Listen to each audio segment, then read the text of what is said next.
Hi guys, welcome to another quick guidance video. In today's video, I will tell you a little bit more about consulting and how should you aim to get into the sector.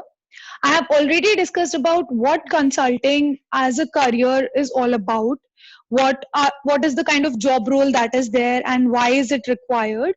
You can see the video link up there and you can watch that basics of consulting.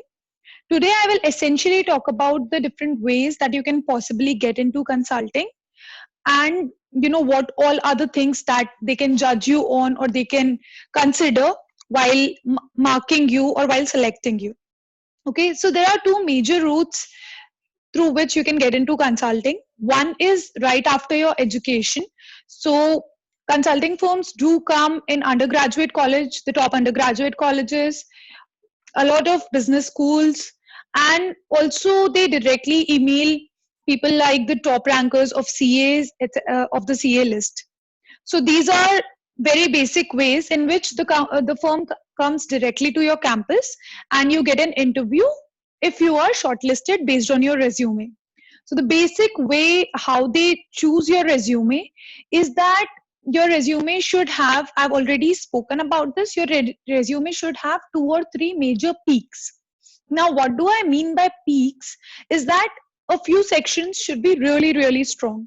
I'll just give you a small example of this as well. So I have already shown you a sample of my resume earlier in the Create an Impactful Resume video. So you can again watch that in the link above.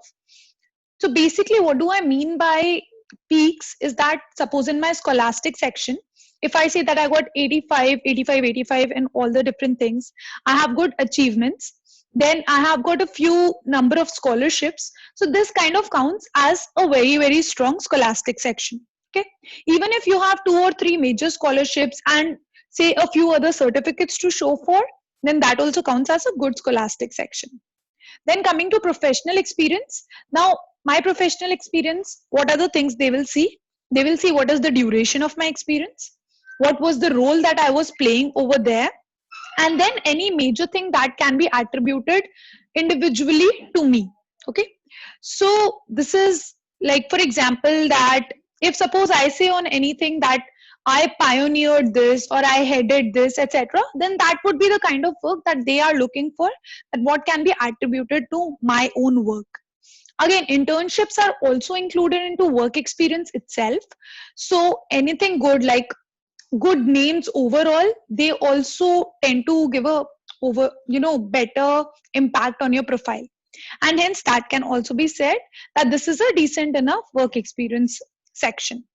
Coming to extracurriculars, for someone who is really good in sports or music or dance, if you have a lot of podium finishes, if you have a lot of places you have come as a winner or runners up, you should definitely write those different competitions, whether it is intra college, inter college, district level, state level, etc. That gives a very, very impactful extracurricular section. For someone like me who was not really good in all these creative skills, I wrote a social section overall, wherein I worked with an NGO and with a startup, and that is what I wrote in the social section majorly. And I created this online engagement section from what I have done on Quora and YouTube. And then these are a few case studies I did in MBA. So while this is not the perfect extracurricular section, this is decent enough for someone who does not really have very good skills in the general creative extracurricular activities. And then again, coming to position of responsibilities, if you lead at least two or three major clubs, then that section will count as a peak, given that you have things like led a team of so many members, etc.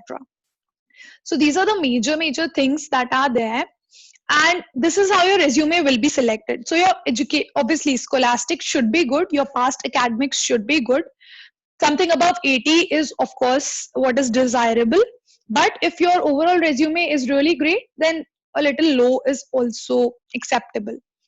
Again, if you feel that your resume is not as powerful as it should be, you can definitely try maybe not directly McKinsey, BCG, Bain, but you can try any other consulting firm.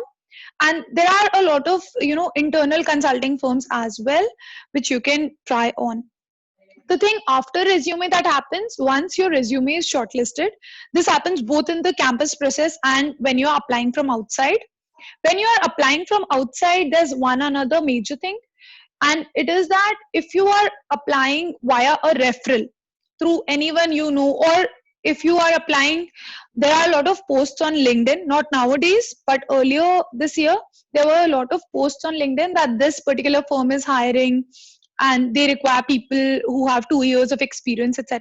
So if you apply through those posts and all, then I believe that you have a better chance than randomly applying on their website. So do follow whatever consulting firm you want to work with, do follow them on LinkedIn so that you can get all these updates.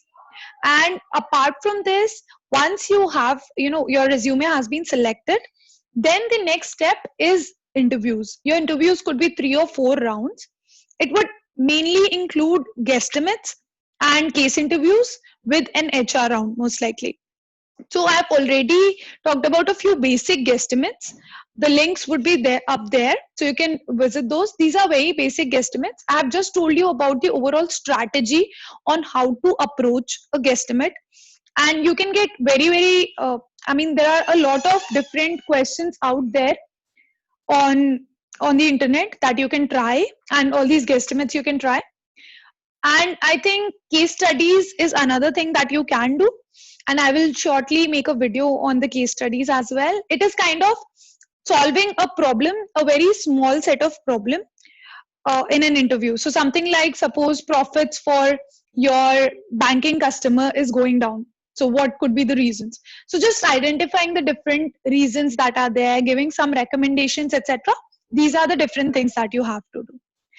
So this is mostly it from the selection side. Once you are already there in the internship, suppose you are doing an internship and you are looking for a PPO, the major skills that are required to convert it are: one, problem solving. So you need to be really good at it. Secondly is the ownership and all. And that means that you should own whatever piece or whatever part of the project that you are given, and you should complete it end to end. Third is your presentation and other skills, for example, PPT or just communication skills via email or verbal. And fourth is handling your client. So these are the major things that you are judged on. And I think that that is it from my side. This is a lot of information about consulting and the overall selection process. Let me know if you have any questions about it. Also, do join my Telegram group to get any updates on this, on any kind of content that I create. And we can also have a little bit of discussions regarding the next videos that I want to make, etc. So that's it, guys, and I think that I'll see you again soon. Bye bye.